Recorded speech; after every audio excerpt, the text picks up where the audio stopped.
Week 16 is in the books, and the Jets get a very nice victory over the Jacksonville Jaguars. A little something to build off of. And are the New York Giants the worst team in football? Let's talk about it.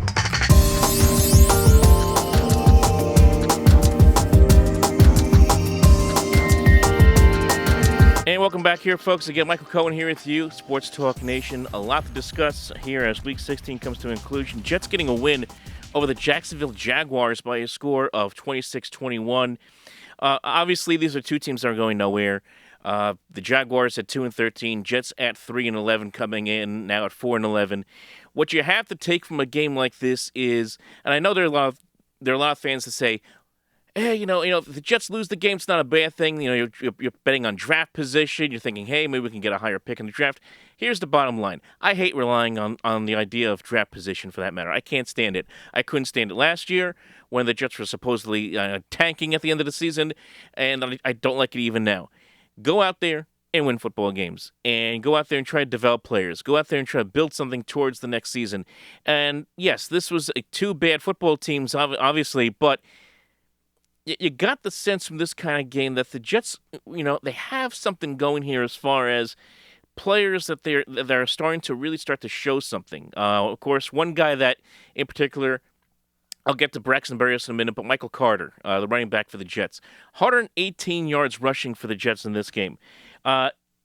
Every week I see this guy play, he gets better and better and better. Right now has over 566 yards rushing this year. Even after missing a handful of games this year due to an injury, he comes back and continues to run football very well for this team. I want to see more Michael Carter. And we got a heavy dose of Michael Carter on Sunday against the Jaguars, and he played very well, as I said, chewed up a lot of yards, took a lot of pressure off of Zach Wilson, and you saw maybe what the Jets really should be is more of a run-first team, meaning, give Zach Wilson that opportunity to just trust his guys behind him. Trust the talents around him. Guys like Michael Carter. Guys like Tevin Coleman. Create lanes and give Wilson the opportunity when it's called for to play action, roll out, and do the things that we know he can do, as we all know, off-platform. So I think from that standpoint, you saw really what this Jet offense, what ideally you would like to see from them. And it helps, of course, when you're going up against a bad football team like the Jaguars, obviously. But this is ideally what you want to see. Now, granted, they were missing a lot of pieces yesterday. I have to give a lot of credit. You have to give a lot of credit to the way that they played, considering 20 players on the COVID list.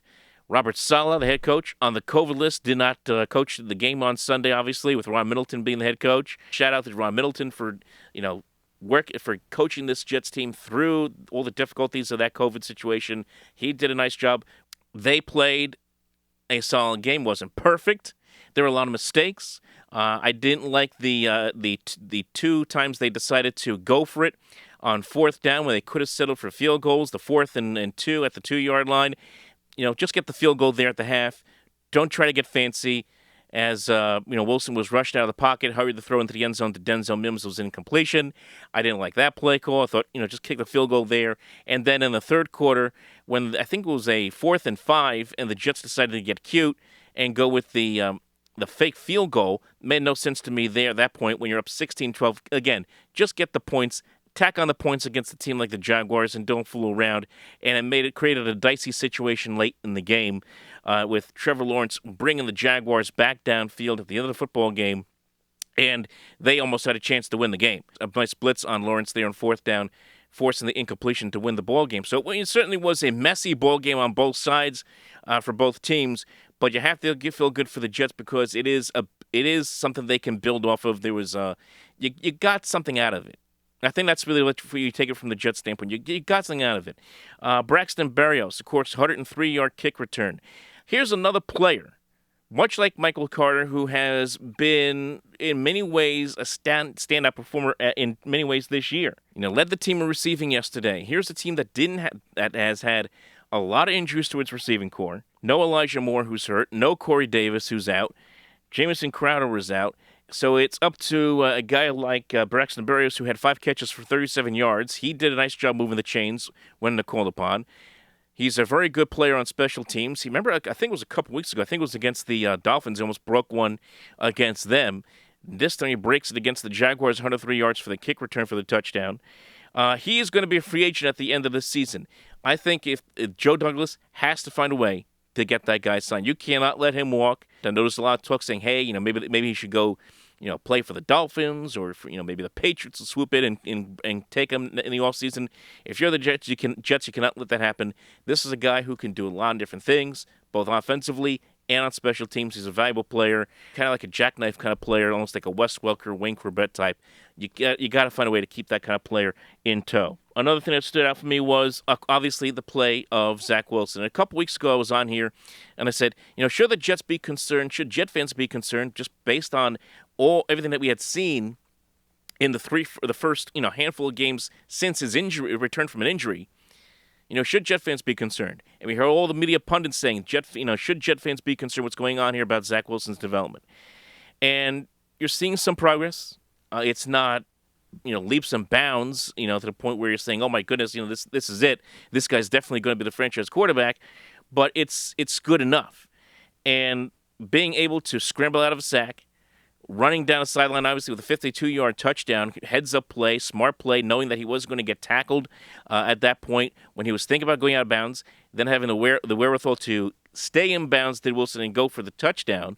And outside of a couple of near interceptions that ended up being dropped by the Jaguars, was fairly accurate with the football yesterday. He did a better job on checking down than he did in the last two games against Miami and Jacksonville than he did a few weeks ago against the Saints when he was having a lot of issues with that. So I don't know if it was just all the knee injury.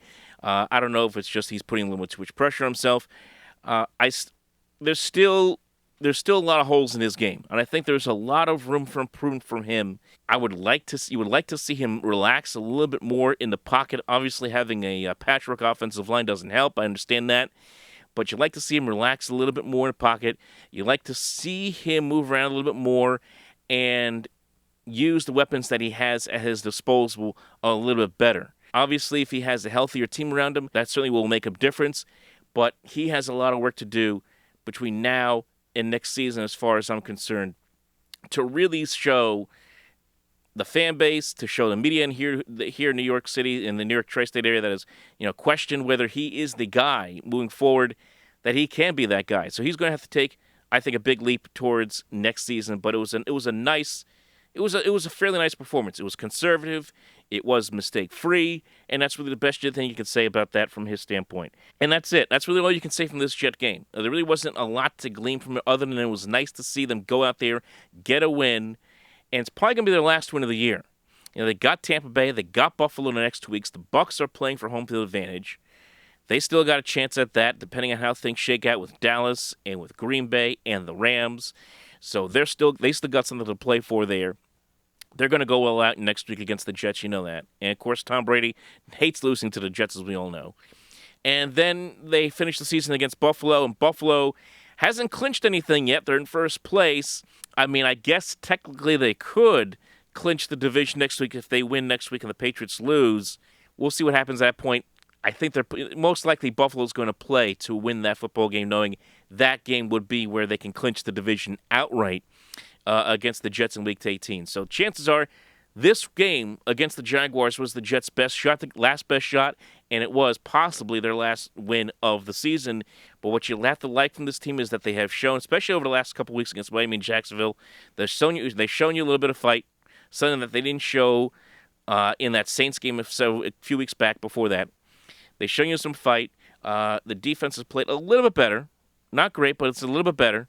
And you're starting to see some of these young players start to shine a little bit. We saw that even before Elijah Moore got hurt. He was a guy who was shining in this offense as well. So there's things that are there that the Jets can build off of. There's a little bit of a core there. We'll see how they are able to play the next couple of weeks against really good teams. And then, of course, we go into the offseason from that standpoint from the Jets. Now, a team in New York that, and it's funny how we should talk about this, because we came into the season, and even last season for that matter, a lot of people thought the Jets were the worst football team in football. The worst team football may still be in New York, but it's not the Jets. It is very much looks like it's the New York Giants. They are complete chaos right now. Understandable. They got a lot of injuries. I understand that Daniel Jones is out for the season. I don't think Daniel Jones is the answer for that matter as far as the Giants are concerned. They were non-existent yesterday. Jake Fromm, Mike Glennon, it did not matter. They weren't even competitive. In fact, the Giants, in their last 4 games, have only scored 46 points total in the last 4 games. That's it. That is it. They don't score any points. They haven't scored more than 21 points in a game since Week 10. Their offense is terrible. Saquon Barkley has been a big disappointment. Joe Judge doesn't have any answers. He keeps looking for excuses, has no answers. The only thing that's good about the Giants is their defense has played fairly well. I mean, heck, they were tied with the Eagles going to halftime yesterday at 3-3. But they are an unwatchable football team. Well, since the Jets and Giants played a lot of games at the same time of late, I try to flip back and forth, but lately it's not even worth looking at what the Giants are doing because they're just so putrid. They're just bad. And the story that came out this weekend before the game on Sunday, that Joe Judge and Daniel Jones are safe for 2022. What does that mean for what they're going to do in the GM search? I guess David Gettleman's out. I guess he's going to retire or be forced into retirement for that matter. But are they talking about Kevin Abrams, I believe, is his assistant GM? Is he going to be the new GM? That's not going to leave a lot of confidence for Giant fans moving forward. It's kind of like the ownership saying, well, we know we've been bad, and we're going to remove David Gettleman, but otherwise, yeah, we're going to stick with the status quo. That's a problem for the Giants because they need to shake things up. And it doesn't look like, at least right now, unless something changes within the next 2 weeks, it doesn't look like that's going to happen. And you're looking at the Giants going to 2022. If things stay as they are, with questions about Daniel Jones' future, questions about Joe Judge's future, questions about whether whoever the next general manager is, whether it's be in-house or outside, whoever they bring in, that they're going to have to live with Joe Judge for at least a season, kind of like the way John Nidzik had to live with Rex Ryan for a season with the Jets many years ago. You're talking about the Giants being having another bad season next year, and maybe being one of the worst teams in football again next year.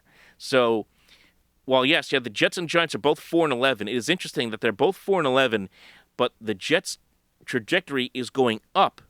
You have to feel pretty good. I mean, yes, it's been rough this year. They've had a lot of debates about whether, who is the guy, who isn't the guy, as I said. But the trajectory is going up for the Jets. The Giants, it's either you could either say it's going down or it's just stagnant, going nowhere.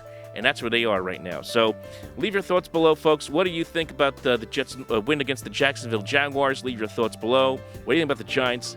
Leave it all below. Remember to like and subscribe right here to the Sports Talk Nation. We'll talk to you next time.